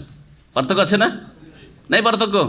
দুজন আসেন মানে শুধু দুজন আসেন, বাকি চলে যান, আর আসবেন না কেউ, তাই না? ঠিক না? আর দুইজন দুজন করে আসে মানে দুজন দুজন করে আসে, দুজন যখন আসা হয়ে যাবে বসে যান, আবার দুজন করে, দুজন দুজন করে বসেন। তার মানে কি প্রত্যেকটা প্লেটে দুজন দুজন, অনেকে বসেন, সবাই বসেন, কিন্তু দুজন দুজন, পাঁচজন পাঁচজন করে বসেন। বলছি না আপনার বাসা পাঁচজন বসেন, এরকম বলেছেন? খাওয়ার সময় শেষখানে তফসিরের পরে বলবেন কিন্তু অনেকে, ভাই আপনারা পাঁচজন পাঁচজন করে বসেন, দুবার করে কেন বলছেন? একবার তো বলছেন এই পাঁচজন বসেন, বাকি লোক সব অসন্তুষ্ট হয়ে চলে যাবে, যে এরা শুধু পাঁচজন বসবে, আমাদের সবকে বলছে তোমরা যাও। ঠিক না? তাহলে বোঝা গেল যে ভাষাতে পার্থক্য আছে। বাংলার তফসির, বাংলা ভাষার তফসির আজকে। আল্লাহ এই জন্য ইসনাইন বলেননি, মাসনা মাসনা, দুই দুই বিয়ে করতে পারো। যদি আল্লাহ বলতেন ফানকিহু মা তাবাল্লাকুম ইসনাইন, দুই বিয়ে করো, মানে সারা জীবনে 100 বছর বাঁচবে, মাত্র দুটো বিয়ে করতে পারবেন। ঠিক না? কথা ভুল না ঠিক? একটা মারা গেল, একটা তালাক নিল, আর একটা বিয়ে করলেন, ওটাও মারা গেল বা ওটাও তালাক নিল, শেষ, কোর্স শেষ। কারণ ইসনাইন, দুটো বিয়ে করতে পারো, দুটো হয়ে গেছে। হইতো না? হইতো না? আর মাসনা মানে যে কোনো সময় দুটো দুটো করে রাখতে পারো। মাসনা মাসনা, যে কোনো সময় দুটো দুটো রাখতে পারো। সোলাসা, আল্লাহ কি বলেছেন? সোলাসা, যদি মনে করো যে না দুটো না আমি তিনটে করবো, তাহলে তিনটে তিনটে রাখতে পারো। সোলাসা মানে তিনটি তিনটি, আর সালাসা মানে তিনটে। যদি সালাসা আল্লাহ শুধু বলতেন, তার মানে তিনটে শুধু বিয়ে করতে পারতাম। আরবা মানে চার, যদি আল্লাহ বলতেন আরবা, তার মানে সারা জীবনে মাত্র 4টা মহিলা বিয়ে করতে পারবেন, তাই না? আরবা আবার কি বলেছে? রোবা, চার চার বিয়ে করতে পারো, মানে যে কোনো সময় 4টা করে রাখতে পারবে, যে কোনো সময় 4টা রাখতে, 5টা রাখতে পারবে না। নবী করিম সাল্লাল্লাহু আলাইহি সাল্লামের জামানায় এক লোক ইসলাম কবুল করল, ওয়ালাহু 10 নিসওয়া, 10 জন স্ত্রী, কালেমা পড়ে মুসলমান হয়েছে। যদি রাখা জায়েজ হইতো 10 স্ত্রী, যা করে নিয়েছে রাখুক। বিয়ে করে নিয়েছে, তাদের ছেলে মেয়ে হয়ে গেছে, ভালোবাসা আছে না নেই? 10 জনের সাথে নিশ্চয়ই ভালোবাসা আছে, হ্যাঁ। তারপরেও না, রাখা যাবে না, চলবে না। নবী করিম সাল্লাল্লাহু আলাইহি ওয়াসাল্লাম ওই লোক এসে জিজ্ঞেস করল, ইয়া রাসূলুল্লাহ, আমি ইসলাম কবুল করেছি, ওয়ালি 10 নিসওয়া, আমার 10টা স্ত্রী আছে, করবোটা কি এখন? নবী করিম সাল্লাল্লাহু বললেন যে ইখতার আরবান মিনহুন্না, ওই 10 জনের মধ্যে 4 জনকে তুমি চয়ন করো, 4 জনকে বেছে নাও, 4 জনকে রাখতে পারবে, আর বাকি 6 জনকে তালাক দাও, তালাক দাও। তাহলে 4-এর বেশি একসাথে কোনো ব্যক্তি রাখতে পারবে না। একজন যদি তার অর্থের দিক থেকে, রাজা বাদশারা, হ্যাঁ, রাষ্ট্রপতি প্রধানমন্ত্রী, যাদের পয়সার হিসাবই নাই, দেশে রাখতে পারছে না, বিদেশে কোথায় রাখছে খোঁজ খবর রাখে না, নিজে মরে গেলে তার ছেলে বেরো জানে না যে কোথায় কি আছে না আছে, তাই না? তো কথা হচ্ছে যে তারা যদি মনে করে যে আমি 100 রাখবো, একসাথে রাখতে পারবে? হারাম। 10 রাখতে পারবে? হারাম। 5 রাখতে পারবে? যে অমুকের 5 স্ত্রী, জায়েজ? হারাম। 4, বাস 4 একসাথে 4 রাখতে পারবে। একটা মারা গেল, 4 ছেলে, একটা মারা গেল, তারপরে রাখা যাবে। একটাকে তালাক দিয়ে দিলেন, রাখা যাবে না? যাবে না। কিন্তু যদি কেউ খেলতামাশা করে যে প্রত্যেক শুক্রবার একটা করে, শনিবার একটা করে তালাক দেবো, আর রোববার একটা করে বিয়ে করবো, চলবে? হ্যাঁ, এটাও খেলতামাশা। এটা আপনার বোনের সাথে যদি এরকম খেলতামাশা করতো, হ্যাঁ, তাহলে কেমন লাগতো? অতক্ষণ মুমিন হইতে পারে। সহিহ বুখারী হাদিস, লা ইউমিনু আহাদুকুম হাত্তা ইউহিব্বা লিআখিহি মা ইউহিব্বু লিনাফসিহি মিনাল খাইর। অতক্ষণ কোনো ব্যক্তি মুমিন হইতে পারবে না যতক্ষণ পর্যন্ত যেটা নিজের জন্য ভালোবাসে ওটা অন্যের জন্য ভালো না বাসে। আপনার বোনের সাথে যদি এইরকম খেল তামাশা কে করতো, বিয়ে করে ছাড় তালাক দিচ্ছে, বিয়ে করে ছাড় তালাক দিচ্ছে, আপনি কখনো বরদাস্ত করে নিতেন না আপনার মা খালার ক্ষেত্রে। ঠিক তেমনি অন্যের বোনকে নিয়ে ছিনিমিনি খেলা করবেন না। এইরকম লুচ্চা চরিত্রের যারা, তাদেরকে বলছি, যারা এই প্রেম করছে, আর তারপরে অনেকে আজকাল এত মূর্খ সমাজ, মুসলিম সমাজ আজকাল ফেসবুকে লিখছে প্রেম করেছে কোনো দোষের কাজ করেনি। আউযুবিল্লাহ, মুসলিম কি করে এই কথা লিখে? চরিত্রহীন মুসলিম লিখছে এই লাইনটা, একবার তার পড়ছি, যাক প্রেম করেছে কোনো মন্দ কাজ করেনি, আউযুবিল্লাহ, মনে হচ্ছে লাইলা মাজনু সেজেছে, কোনো মন্দ কাজ করেনি, খুব ভালো কাজ। লাইলা মাজনু কি তারা নবী রসুল নাকি? না তারা চরিত্রহীন আপনাদের মতো? আপনাদের মতো নয়, ওই যে ওদেরকে বলছি, রাগ করিয়েন না আবার আপনারা, কথা বলছেন। আপনাদের অনেক সময় দূরে সম্বোধন, অ্যাড্রেসটা দূরে আছে। এই চরিত্রহীন যারা লিখছে যে প্রেম করা তো কোনো মন্দ কাজ না, বাস ধোঁকা দিবেন না, বিয়ে করার প্রমিস করে বিয়ে করলেন না, তারপরে তার ইজ্জতটা হরণ করে নিলেন, তারপর আর খোঁজ খবর নিচ্ছেন না, টেলিফোন বদলে দিলেন, এইরকম কাজ করবেন। বলছে এটা হচ্ছে অসৎ প্রেম। আর সৎ প্রেম যদি প্রমিস করেন বিয়ে করব, আর তাও মজার কথা, এক লোক আমার কাছে এসে স্বীকার করছে, আমরা মসজিদে গিয়ে আল্লাহর কসম করে হাতে হাত দিয়ে শপথ করেছি ওকে বিয়ে করব। কত ভালো কাজ, কত সওয়াবের কাজ, মসজিদে গিয়ে শপথ করেছে, লুচ্চামির জন্য মসজিদে গিয়ে শপথ করেছে। আউযুবিল্লাহ, আউযুবিল্লাহ। মুসলিম জাতির অধঃপতন, সুবহানাল্লাহ। যদি এই অবস্থা হয়, আমাদের দুনিয়াও নেই আর আমাদের ঈমান আমলও নেই। আমাদের না দুনিয়া আছে না আখিরাত আছে, না আমাদের ঈমান আমল ভালো আছে, আখলাক চরিত্র ভালো, না আমাদের দুনিয়া ভালো, কোনোটাই ভালো না। কাফেরদের কাছে দুনিয়া আছে, পয়সা আছে, যান্ত্রিক সভ্যতা আছে, দুনিয়া আছে, দিন নেই, কিছুই নেই, আখলাক চরিত্র হয়তো নেই। আখলাক চরিত্র দু চারটা কাজ আছে, ওটাই মনে করে আখলাক। দেখা হইলে একেবারে জানে যে কেমন করে অ্যাক্টিং করতে হয়, আর কেমন করে কি বলতে হয়, ওই সব জানে, ওগুলো হচ্ছে আখলাক। আর তারা যে মদে ডুবে আছে, তারা ব্যভিচারে ডুবে আছে, আর তারা সমকামিতায় ডুবে আছে, পুরুষ পুরুষকে বিয়ে করছে, নারী নারীকে বিয়ে করছে, নির্লজ্জ উলঙ্গ ঘোরাফেরা করছে, এগুলো তাদের চরিত্রহীনতা নয় তাদের কাছে, কারণ তাদের কাছে কোনো জ্ঞান নেই, তারা নির্বোধ। যাই হোক, কথা বেশি হয়ে যাচ্ছে। আল্লাহ পাক কি বলছেন? তোমরা বিয়ে করো যা তোমাদের পছন্দ লাগে। পছন্দর ক্ষেত্রে তাবা শব্দটি ব্যবহার করেছেন, এখানে শব্দের রহস্য রয়েছে। আল্লাহ পাক যে শব্দ চয়ন করেছেন তাতেও হিকমত রয়েছে। আল্লাহ তো কথা বলতে পারতেন যে মা, তোমাদের মা তাবা লাকুম না বলে আর কিছু বলতেন, ইখতিয়ার মানে চয়েস করা হয়, ইখতিয়ার মানে চয়েস করা হয়। তারপরে রাজিয়া ইয়ারজা মানে হচ্ছে ওয়ারাদিতু লাকুমুল ইসলাম দীনা, যার উপরে তুমি রাজি হয়, যেই মেয়ের ওপর তুমি সন্তুষ্ট হইতে পারো বিয়ে করো। রেজার শব্দ, ইখতিয়ারের শব্দ কেন ব্যবহার করে? তাবা, তাবা শব্দ থেকে তৈয়ব, তাই না? তৈয়ব মানে কি? তৈয়ব মানে ভালো। তাহলে বোঝা গেল যে দুটো করে বিয়ে করবেন, তিনটে করে করবেন, চারটা করে করবেন, সেটা আপনার মনে ভালো লাগলে হবে না, সেটা তৈয়বও হইতে হবে। কি হইতে হবে? আত-তাইয়্যিবাতু লিত-তাইয়্যিবিন। আপনি যদি পাক পবিত্র চরিত্রবান মানুষ হন, তাহলে চরিত্রবতী তাইয়্যিবাত পাক পবিত্র মেয়ে খুঁজবেন, সতী নারী খুঁজবেন, পর্দানাসীন নারী খুঁজবেন, ধার্মিক আল্লাহভীরু নারী খুঁজবেন। এই জন্য নবী সাল্লাল্লাহু আলাইহি ওয়াসাল্লাম বলছেন ফাজফার বিজাতিদ দ্বীন, তোমরা দিনদার আল্লাহভীরু মেয়েকে বিবাহ করে সফল হয়ে যেও, বলেছেন না নবী করিম সাল্লাল্লাহু আলাইহি ওয়াসাল্লাম।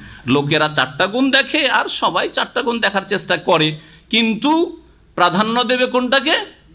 জাতুদ্দিন, দিনদার মেয়েকে প্রাধান্য। সুন্দরী পেলাম না, বংশীয় মর্যাদা পেলাম না, বেশি ধনীর মেয়ে পেলাম না, বেশি শিক্ষিতা মেয়ে পেলাম না, শিক্ষিত পরিবারের মেয়ে পেলাম না, কিন্তু কি পেলাম? দিনদার মেয়ে পেয়েছি, তুমি কামিয়াব হয়ে গেছো, সফল হয়ে গেছো। এই জন্য আল্লাহ তাওবা বলেছেন, তৈয়ব মেয়ে বিয়ে করতে হবে, তৈয়বাতুন বিয়ে করতে হবে, খাবিসাতুন না মা তাবা লাকুম মিনান নিসাই মাসনা ওয়া সুলাসা ওয়া রুবা ফাইন খিফতুম। আল্লাহ বলছেন যদি ভয় লাগে, দুটো চালাইতে পারবো না, তিনটা তো দূরের কথা, দুটো করলে ঝগড়া বেঁধে যাবে, আর ওরা যদি ঝগড়া করে আর আমি না নিষেধ করি তো আমাকে পিটনি দিতে শুরু করবে। আজকাল হচ্ছে এরকম, তাই না? আর মুশকিলটা হচ্ছে মুসলিম সমাজে যারাই একাধিক বিয়ে করছে, অধিকাংশ প্রায়গুলি অসৎ। আমি সৎ লোক দুটো তিনটা বিয়ে করেছে, আজ পর্যন্ত মাত্র দুটো তিনটে দেখেছি, তিনটা একটু বেশি করে বলে, এক দুটো দেখেছি, আর তাতেও ত্রুটি আছে। এই জন্য এই আল্লাহ পাকের বিধানগুলি, জায়েজ বিধান বা উত্তম বিধান, এগুলির বাস্তবায়ন নেক লোকদের করা উচিত, আল্লাহ ভীরুদের করা উচিত, যাদের আর্থিক সচ্ছলতাও আছে, তার সাথে সাথে শারীরিক শক্তিও আছে, আর ইমানি শক্তি আছে। এইরকম লোককে, যাদের ইমানি শক্তি আছে তারা বিয়ে করে না। যারা চরিত্রহীন স্ত্রী আছে, তার সাথে আর এক জায়গায় কোথাও ডুবে পানি খাওয়া শুরু করেছে, নোংরা পানিতে ডুবে গিয়ে ওখান থেকে একটা উঠিয়ে নিয়ে চলে এসছে, ওকে নিয়ে 2-4 বছর থাকলো, তারপরে আর এক জায়গায় কোথায় ফেঁসে গেল। এইরকম চরিত্রহীনগুলো বিয়ে করছে একাধিক, যার ফলে জুলম অত্যাচার হচ্ছে, আর প্রচার মাধ্যমগুলির সুযোগ পেয়ে যাচ্ছে। দেখো, বহু বিবাহ মানে জুলুম করা হচ্ছে। আল্লাহ বলছেন ফাইন খিফতুম আল্লাহ তাদেলু, তোমাদের যদি আশঙ্কা হয় যে সুবিচার করতে পারবো না, 2, 3, 4টা বিয়ে করে আমি সুবিচার কায়েম করতে পারবো না, ফাওয়াহিদাতান, তাহলে একটি যথেষ্ট, একটা করো। তাহলে আসল একটা না আসল একাধিক বিবাহ করা? আসল একটা, একাধিক। আল্লাহ শুরু করেছেন কি দিয়ে? মা তাবা লাকুম মিনান নিসা মাসনা, 2 2, না হয় 3 3, না হয় 4 4। যদি ভয় লাগে যে আমি পারবো না মানে আমার ইমান দুর্বল, সুবিচার করতে পারবো না, অথবা আমার শরীর দুর্বল, আমি হক আদায় করতে পারবো না, আমার পয়সা নেই, আমার ঘর দুটোকে দুটো বাড়ি দিতে পারবো না, দুটো কক্ষ দুটো রুম দিতে পারবো না, দুইজনে ঝগড়া করবে একই উঠানে, হ্যাঁ না, তাহলে করিও না। জি, কি বললাম তাহলে? কয়টা শক্তি লাগবে? ইমানি শক্তি, আর্থিক শক্তি আর শারীরিক শক্তি। এই 3টি শক্তি যদি থাকে তাহলে বহু বিবাহ হচ্ছে 2 3 4টা বিবাহ করে হচ্ছে শরীয়তের আসল বিধান, এবং এতেই নারীদের সমস্যার সমাধান হবে। ভালো করে বোঝার চেষ্টা করবেন। আজকে সারা পৃথিবীতে সব জায়গায় মেয়েদের সংখ্যা বেশি, আর এমন কি 40 পৌঁছে যাচ্ছে।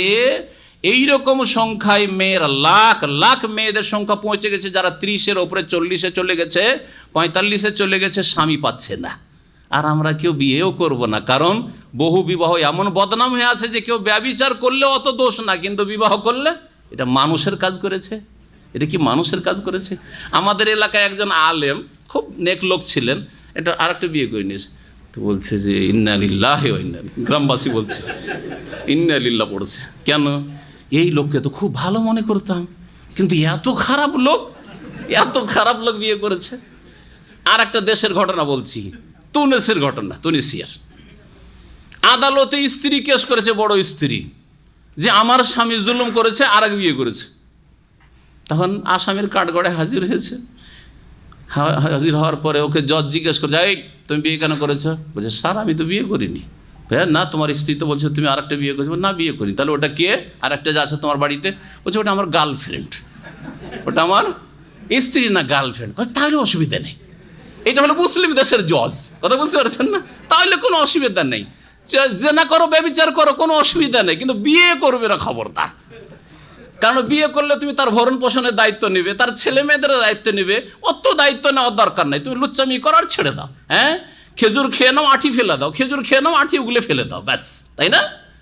নারীরা বুঝুন আমার কথা, যারা নারীরা শুনে বুঝেন, আপনাদেরকে খেজুরের আঠির মতো মনে করেছে, চুষেনে ফেলে দাও। আল্লাহ পাক রব্বুল তারপরে বলছেন, একটা বিয়ে করো, না পারলে একটা বিয়ে করো। আমরা সবাই কিন্তু অপারগ, তাই না? সবাই অপারগ, এই জন্য একটা। যারা 2টো বিয়ে করতে চান তারা আমার বক্তব্য শুনে আজকে খুব খুশি, কিন্তু তার সাথে সাথে আল্লাহকে ভয় করেন। গায়ে শক্তি আছে কিনা, পয়সা আছে কিনা, আর কি ইমানি শক্তি আছে কিনা। আর অধিকাংশ লোক যতই বলেন, শেষখানে গিয়ে হবে, শেষখানে যেটা বেশি মজা লাগবে, যেটা থেকে বেশি রস চুষা যাচ্ছে, যেদিকেরই রস, পয়সার রস কোনোটাতে বেশি পাচ্ছেন, যে ওই মহিলার পয়সা বেশি অথবা সুন্দরী বেশি, ওইটার দিকে এমন ঝুঁকে গেলেন, বাকি আরেকটার খোঁজ খবরই নেন না। ছেলে মেয়েগুলো দেখতেই পারেন না, ওগুলোকে যে স্ত্রীকে দেখতে পারে তার ছেলে মেয়েকে দেখতে পারেন, অথচ আপনারও ফরজে আছে ওই সবের প্রতিপালন করা। সুতরাং আল্লাহকে ভয় করবেন, এবং আল্লাহর ভয় যদি সত্যি থাকে আর সুবিচার করতে পারেন তাহলে, আর না হলে কিয়ামতে এই মাকায়ে হাজির হবেন। আর কিয়ামতে অসংখ্য মানুষ আপনাকে দেখবে, এই যে জালেম 2টা 3টা বিয়ে করেছিল আর জুলুম করে এসছে। আওমা মালাকাত আইমানুকুম, একটা বিয়ে করো, অথবা যদি একটাও না পারো বিয়ে করতে, অথবা একটা বিয়ে করেছো আরও প্রয়োজন, গুনাহ থেকে বাঁচতে পারছো না, অনেক সময় মাসিক অবস্থায় 1 সপ্তাহ 2 সপ্তাহ মহিলা থেকে যায়, তখন গুনাহ থেকে বাঁচা মুশকিল হয়ে যাচ্ছে। ইসলামের আরেকটি বিধান হচ্ছে, তোমার অধীনস্থ যদি দাসী থাকে, কৃতদাসী হইতে হবে, সেটা কাজের মেয়ে নয়। কৃতদাসীর যুগ এখন শেষ হয়ে গেছে। যখন জিহাদ ফিসাবিলিল্লাহ ছিল, শাসকগণ করেছেন, তখন কৃতদাসীর বিধান ছিল। জেলখানাতে নারী বন্দীদেরকে না রেখে তাদেরকে মুজাহিদিনদের মাঝে বন্টন করে দাও। তারা নিজের ঘরে রাখলে স্ত্রীর মতো সেটা তার জন্য হালাল, আর না হলে সেটা যদি সে বিক্রি করে দেয়, লিগ্যাল সে দাসী হয়ে এসছে ওই মহিলা, তখন তাকে বিক্রি করে যেই ব্যক্তি ক্রয় করলো তার জন্য তখন সেটা হালাল, তার জন্য শুধু হালাল, তার পরিবারের সকল সদস্যের জন্য নয়। জি হ্যাঁ, এই হচ্ছে দাসীর বিধান বা দাসের বিধান, যা শরীয়তে রয়েছে, শরীয়তে আছে, এটা মানসুখ হয়নি, রহিত হয়নি। কিন্তু আমরা যেহেতু আল্লাহর দিন থেকে অনেক দূরে সরে গেছি, আমরা কমজোর হয়ে গেছি, যার ফলে আমরা অন্যের কাছে বন্দী হয়ে যাচ্ছি, আমাদের কাছে কোনো বন্দী আসার প্রশ্ন উঠে না। আল্লাহ পাক যেন আমাদের দিন ইসলামের দিকে ফিরে আসার তৌফিক দান করেন। জালেক আদনা আল্লাহ তাউলু, এই একটি যদি বিয়ে করো অথবা তোমরা দাসী দিয়ে যথেষ্ট করো, এটা তোমাদের অবিচার না করার নিকটতম বিষয়। তাহলে তাতে অবিচার হবে না। দুটো তিনটো বিয়ে করে জুলুম করার চাইতে ভালো একটাই করলেন, জুলুম অত্যাচার আর হইল না। এখানে আজকের আলোচনা শেষ করছি, সময় শেষে এর দিকে আরও অনেক এইসব বিধিবিধান সূরা নিসায় রয়েছে, সুতরাং বিস্তারিত আলোচনার প্রয়োজন রয়েছে। ইনশাআল্লাহ আল্লাহ পাক যদি সহি সালামত রাখেন, বাকি তফসির আমরা পূরণ করবো। সাল্লাল্লাহু আলাইহি ওয়া সাল্লাম নবিয়ানা মুহাম্মদ ওয়া আলা আলিহি ওয়া সাহবিহি আজমাইন।